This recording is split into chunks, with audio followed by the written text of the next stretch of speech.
क्या hello everyone, धमाकेदार series of UPSC previous year के क्वेश्चंस पेपर इन्वायरमेंट में आपका स्वागत है। इससे पहले मैं 2 वीडियोस रिकॉर्ड कर चुकी हूँ जिसमें 30 क्वेश्चंस को मैंने सॉल्व किया है। आपकी नॉलेज और जो भी मेथड्स है जिसको हम कहते हैं एलिमिनेशन मेथड, इसका इस्तेमाल करके आप यूपीएससी के क्वेश्चंस पेपर को किस तरीके से सॉल्व कर सकते हो, वो सारी चीज़ें आपको डिटेल्ड मैनर में बताई हुई हैं। आप अगर ये मेरा थर्ड आप लेक्चर देख रहे हैं तो इससे पहले आप 2 लेक्चर्स जो भी बनाए गए हैं उन्हें देख लीजिए, जिससे कि आपके पास एक हॉलिस्टिक अप्रोच डेवलप होगी कि यूपीएससी ने प्रीवियस ईयर में ये क्वेश्चन पूछा हुआ है। अगर आपको पहले ईयर के क्वेश्चंस पेपर पता है और आपने उनसे रिलेटेड जो टॉपिक्स हैं उनको अगर आपने गूगल में सर्च करके देख लिया है या कहीं से भी आपने उन्हें थोड़ा भी पढ़ा हुआ है, तो आप आगे नेक्स्ट ईयर में आने वाले क्वेश्चंस को ईजिली टैकल कर लेंगे और आपको एक समझ आएगा कि यूपीएससी कहाँ से क्वेश्चंस पूछ रही है। ठीक है, पहला क्वेश्चन स्टार्ट करते हैं। If A wetland of international importance it brought under the Montreal record what does it employee, कि अगर कोई भी वेटलैंड मॉन्ट्रियल रिकॉर्ड में आता है तो क्या होता है। एक्चुअली होता क्या है कि जब किसी वेटलैंड को बहुत ज़्यादा थ्रेट होता है ह्यूमन इंटरफेरेंस की वजह से, तब उसको मॉन्ट्रियल रिकॉर्ड के अंदर कर डाल दिया जाता है। ऑप्शन पढ़ते हैं। पहला, the changes in the ecologically character has occurred, are occurring or are likely to occur in the wetland as a result of human interference. Yes, this is right answer। पहला ही ऑप्शन हमें सही मिल गया।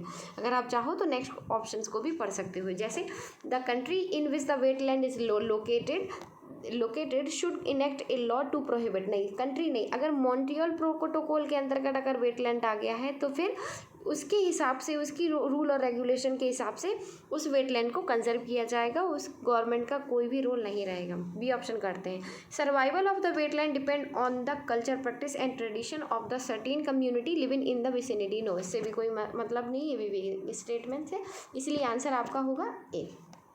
Next हम move करते हैं 62 की तरफ। इसमें है Bombay natural history of society के बारे में पूछा हुआ है। आपको बस ये पता होना चाहिए कि जो बॉम्बे नेचुरल हिस्ट्री सोसाइटी है वो आपकी एक एनजीओ है। ठीक है, और ये मेनली जो बायोडाइवर्सिटी है, कल्चर है, उसको कंजर्व करने से रिलेटेड चीज़ों को देखती है।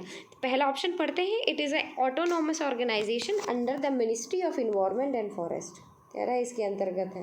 जबकि आपको पता है कि बॉम्बे नेचुरल हिस्ट्री सोसाइटी क्या है, एक एनजीओ है। तो ये तो ऑप्शन पहला गया। फर्स्ट ऑप्शन काटेंगे तो 1 और ए एंड डी ये तो कट जाएगा।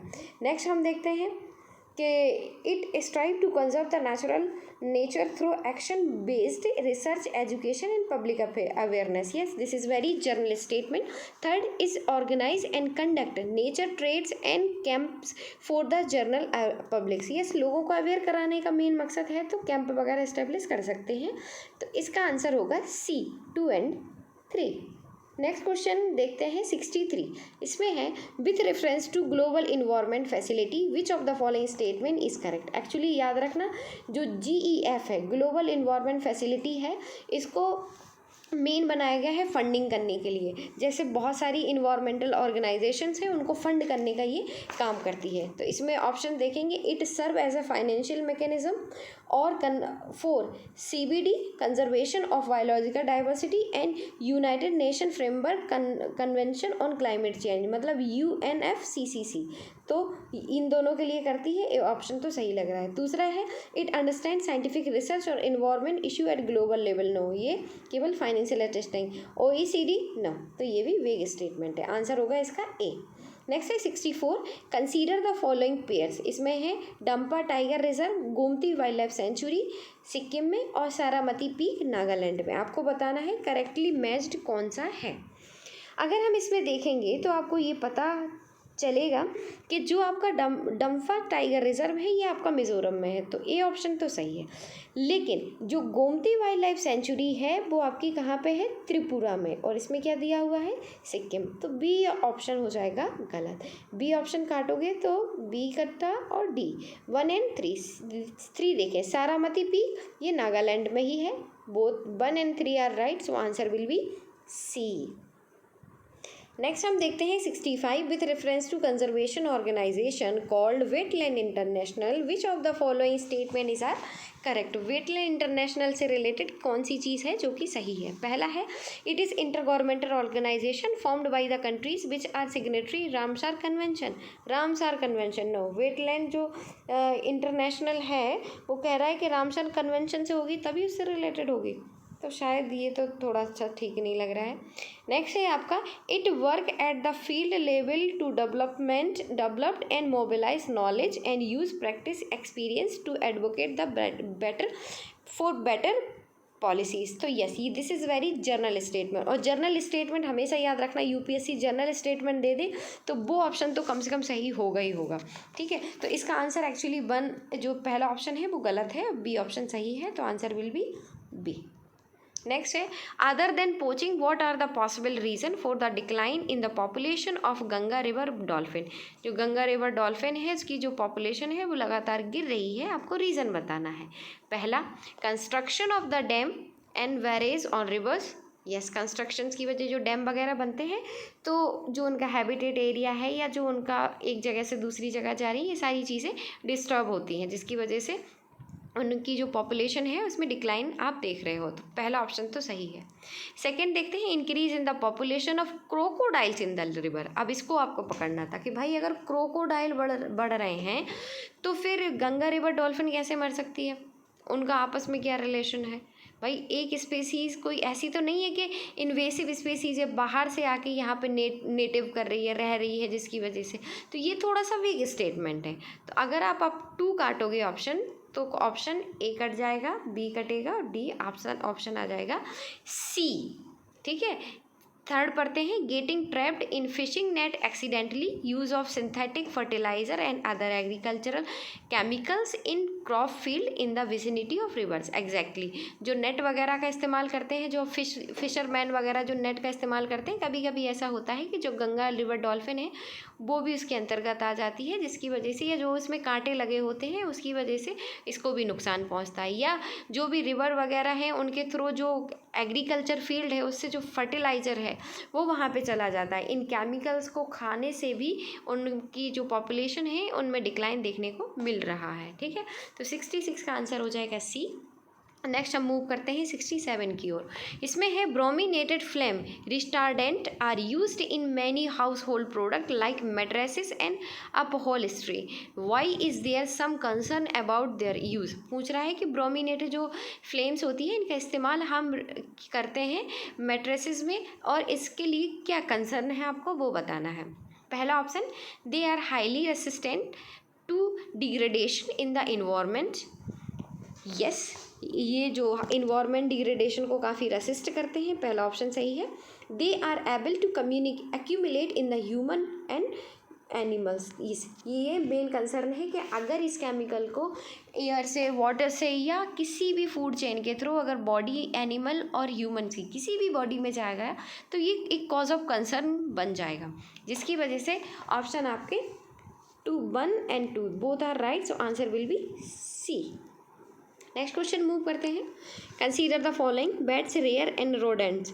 The phenomena of hibernation can be observe in which of the following kinds of animals. कौन से एनिमल्स हैं जिनमें हाइबरनेशन की प्रोसेस अकर होती है।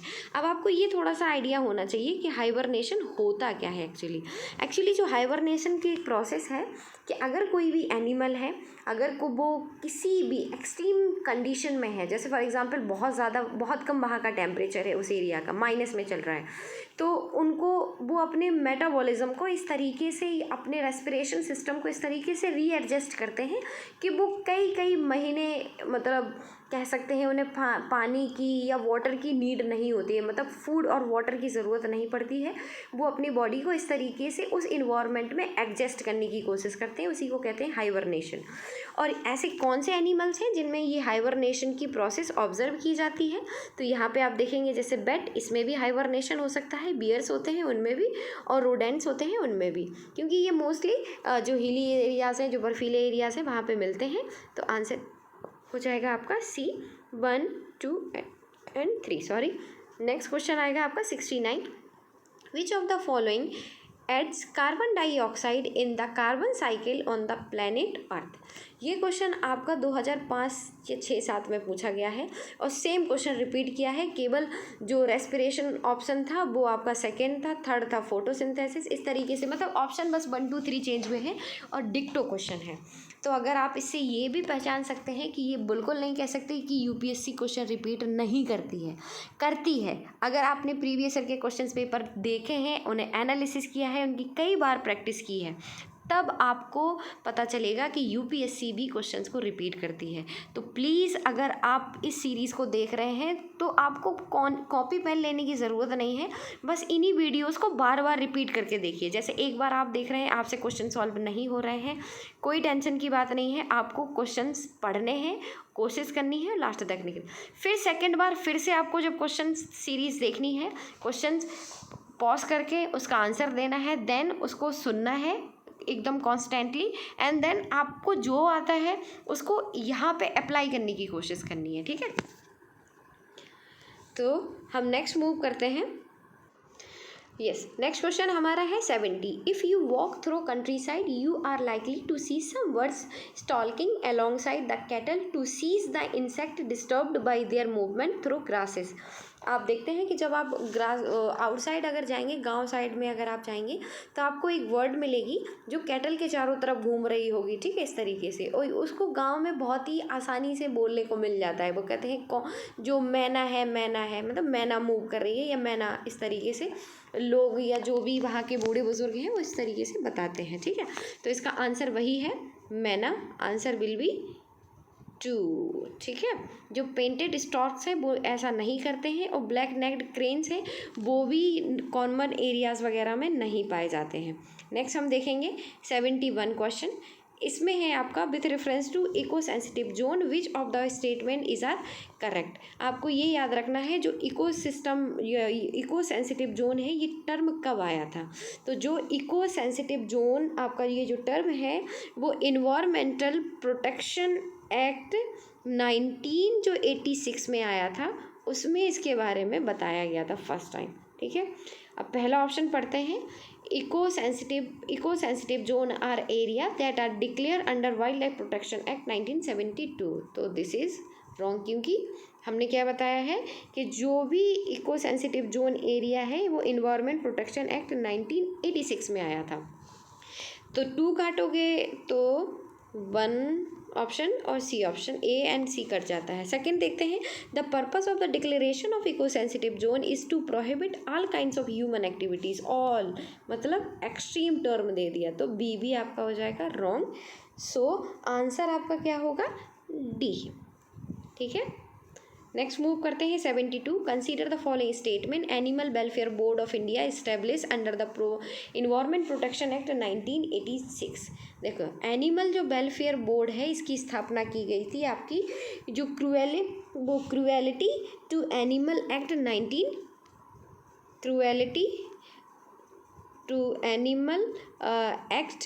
1960 जो था, उसके थ्रू ये जो एनिमल्स को कंजर्व करने से रिलेटेड जो एनिमल वेलफेयर बोर्ड है उसकी स्थापना की गई थी। तो आप ये देखेंगे कि जो 1960 वाला एक्ट है ये चीज़ गलत है, तो ए ऑप्शन काटोगे। ए काटोगे तो डी ऑप्शन कटेगा और बी कटेगा।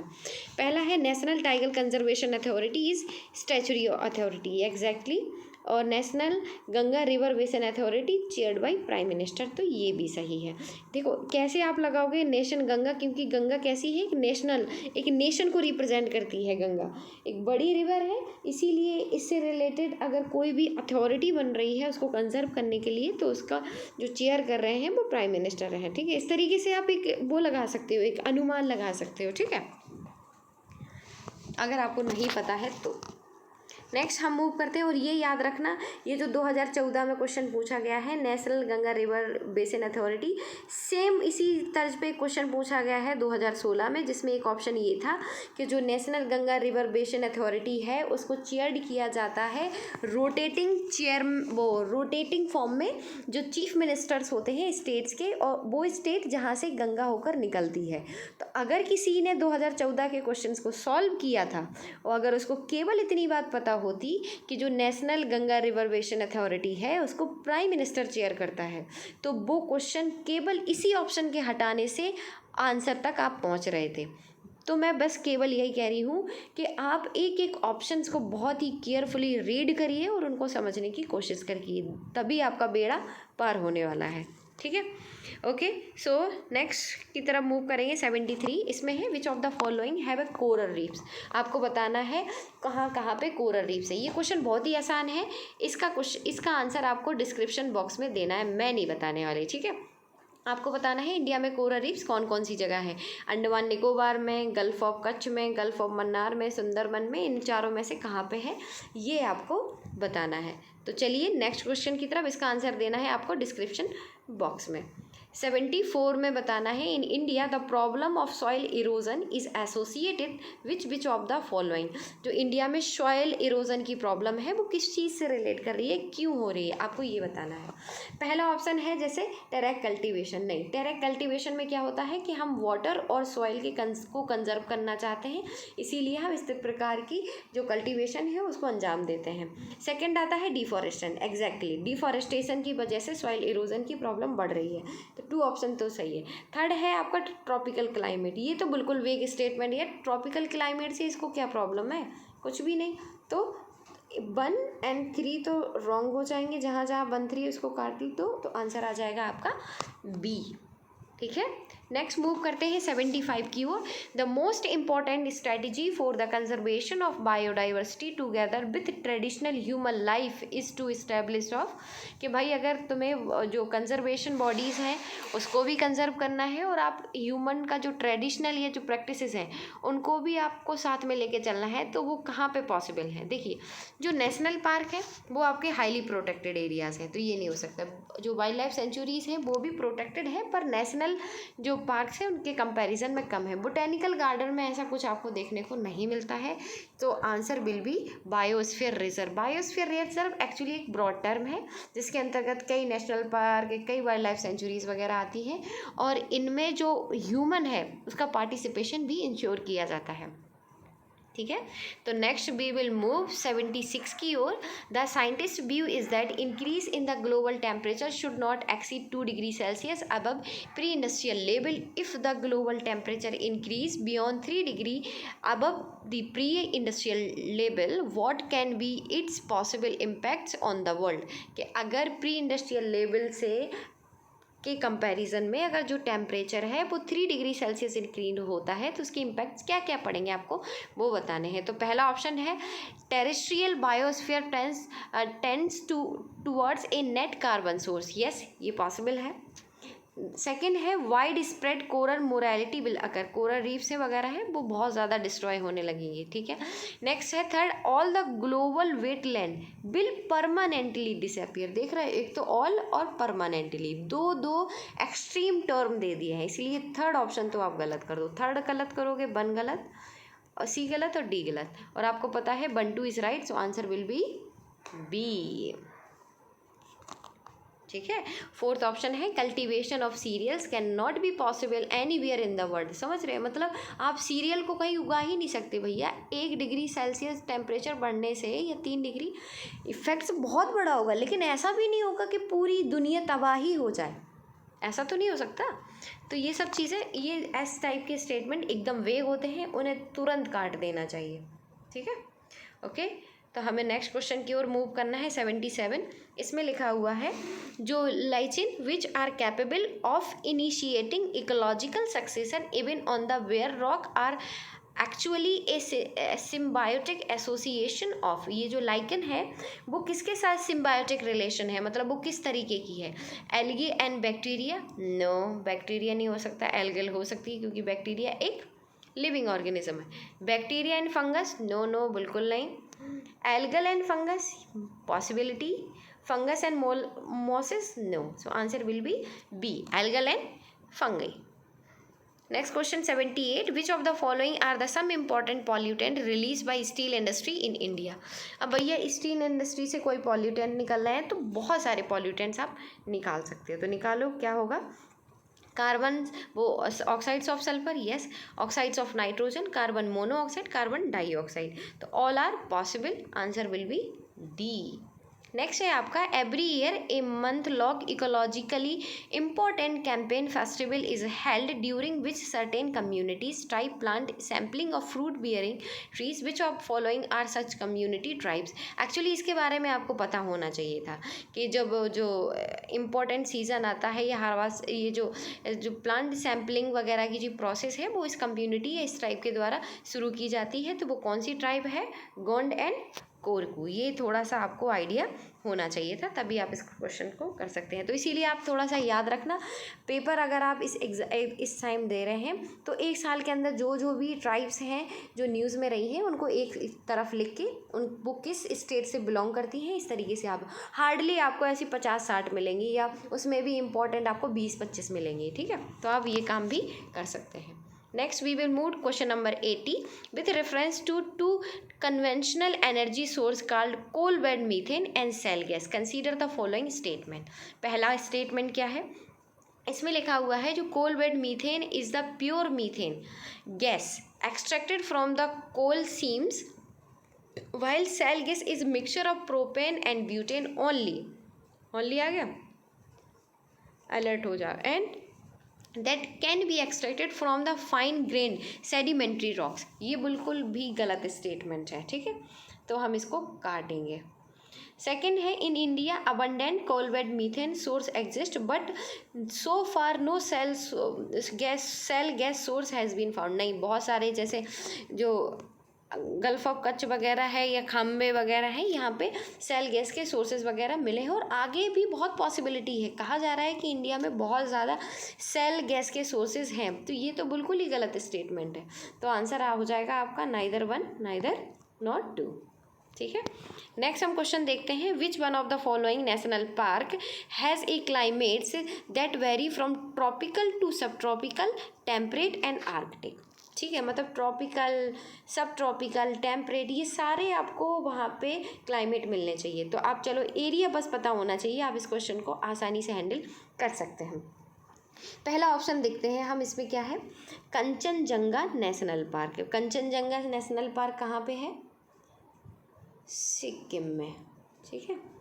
नंदा देवी उत्तराखंड में। निरोल वैली, निरोल कहाँ है आपका, यस। नामदफा नेशनल पार्क, ये आपका कहाँ पे होगा, नामदफा, नामदफा होगा आपका अरुणाचल प्रदेश में, यस, वेरी गुड। तो अरुणाचल प्रदेश में आप जैसे ही कहोगे कि अरुणाचल प्रदेश ही ऐसा एरिया है जहाँ पे ट्रॉपिकल, सब ट्रॉपिकल एंड टेम्परेट रीजन मर्ज करता है या पाया जाता है, तो इस तरीके से आप कह सकते हो आंसर विल बी डी। तो अगर केवल आपको ये भी पता है कि कौन सा इस टाइगर रिजर्व नेशनल पार्क किस एरिया में है, तो बहुत सारे ऐसे क्वेश्चन हैं जिनको आप सॉल्व कर सकते हैं, ठीक है। नेक्स्ट क्वेश्चन 82 है, biocarbon fund initiative for sustainable forest landscapes is managed by. एक बायोकार्बन फंड है जो कि सस्टेनेबली फॉरेस्ट के सस्टेनेबली यूज़ के लिए या लैंडस्केप के लिए बनाया गया है। ये इसको किसके द्वारा मैनेज किया जाता है, तो ये आपको पता होना चाहिए। जो बायोकार्बन है इन्वायरमेंट से रिलेटेड है ये, लेकिन इसको कौन कंजर्व करता है, वर्ल्ड बैंक। नेक्स्ट है आपके सामने, with reference to forest carbon partnership facility which of the following statement is are correct. एक तो फॉरेस्ट कार्बन पार्टनरशिप एक फैसिलिटी है, उससे रिलेटेड आपको कौन कौन से स्टेटमेंट्स है, कौन से सही है, आपको वो बताना है। पहला है, it is global partnership, it is global partnership of governments, business, civil society and indigenously peoples. अच्छा, हो सकता है, पॉसिबिलिटी हो सकती है ऐसी कुछ। दूसरा है, it provide financial aids to university, individual scientist and institutions involve in the scientific forestry research to development eco friendly climate adaptation technologies for sustainable forest management. अरे next third question, next option क्या है वो देखते हैं। It assistant the countries in their REDD plus reducing emission for deforestation and forest degradation. Effort by providing them with financial and technical assistance. Yes, third तो बिल्कुल सही है। B option थोड़ा सा बेग लग रहा है, तो इसमें हम फिर से रीड करके देखते हैं। फाइनेंशियल असिस्टेंट प्रोवाइड कर रहे हैं यूनिवर्सिटीज़, तो उनका क्या काम है यहाँ पे, तो ये थोड़ा सा अजीब सा लग रहा है। तो आंसर आप जैसे ही बी काटोगे तो आप ऑप्शन पहुँचोगे, बी काटोगे, 2 काटोगे तो ए ऑप्शन कटा और बी ऑप्शन और डी। आंसर सी सही है क्योंकि 3 ऑप्शन आपका राइट है। इस तरीके से नेक्स्ट क्वेश्चन हम देखते हैं 84। With reference to an organisation non ad world life international, which of the following statement is are correct. एक ऑर्गेनाइजेशन है जिसको कहते हैं वाइल्ड लाइफ इंटरनेशनल, ठीक है। तो उसमें आपको बताना है कि कौन कौन से स्टेटमेंट्स हैं जो कि सही है। पहला ऑप्शन है it is a global partnership of conservation organisation, yes हो सकता है। The concept of biodiversity hotspot originate from this organisation, बिल्कुल गलत। मैंने बताया था बायोडाइवर्सिटी हॉटस्पॉट का जो ओरिजिन है वो कहाँ से है, उसका आंसर आपको कमेंट बॉक्स में बताना है, ठीक है। थर्ड है it identify the sites known refer to an important words and biodiversities areas, yes this is also right. तो आंसर इसका ए सही है और 3 सही है। ऑप्शन ढूंढो, 1 2 3 तो हो ही नहीं सकता, ये भी 2, so answer will be C 1 and 3। Next question देखते हैं 85। In India in which one of the following types of forest is teak is dominate tree species. कहाँ पे किस प्रकार के जो फॉरेस्ट एरियाज़ हैं इंडिया में जहाँ पे टीक जो एक प्लांट है या एक जो ट्री है वो मिलता है। तो आप ये याद रखना, जो टीक है वो आपका डेसिडियस फॉरेस्ट वगैरह है वहाँ पे पाए जाते हैं, तो वही ढूंढना है आपको। पहला ही है ट्रॉपिकल मोस्ट डेसिडियस फॉरेस्ट, तो दिस इज़ राइट आंसर, ठीक है। तो आज की क्लास में मैं यहीं पे बाइंड अप करती हूँ। नेक्स्ट जो आपका लेक्चर आएगा उसमें हम जो भी बचे हुए क्वेश्चंस हैं, शायद 40 या 50 हैं, उनको पूरे कंप्लीटली डिस्कशन कर दिया जाएगा, जिससे आपका क्या होगा कि आपके 2000 से लेके 2019 तक के जितने भी क्वेश्चंस हैं वो कवर अप हो जाएंगे, ठीक है। कोई भी इन टॉपिक से रिलेटेड या क्वेश्चंस पेपर में किसी भी टाइप का कोई भी डाउट हो आप कमेंट बॉक्स में पूछ सकते हैं। तो चलिए, थैंक यू सो मच।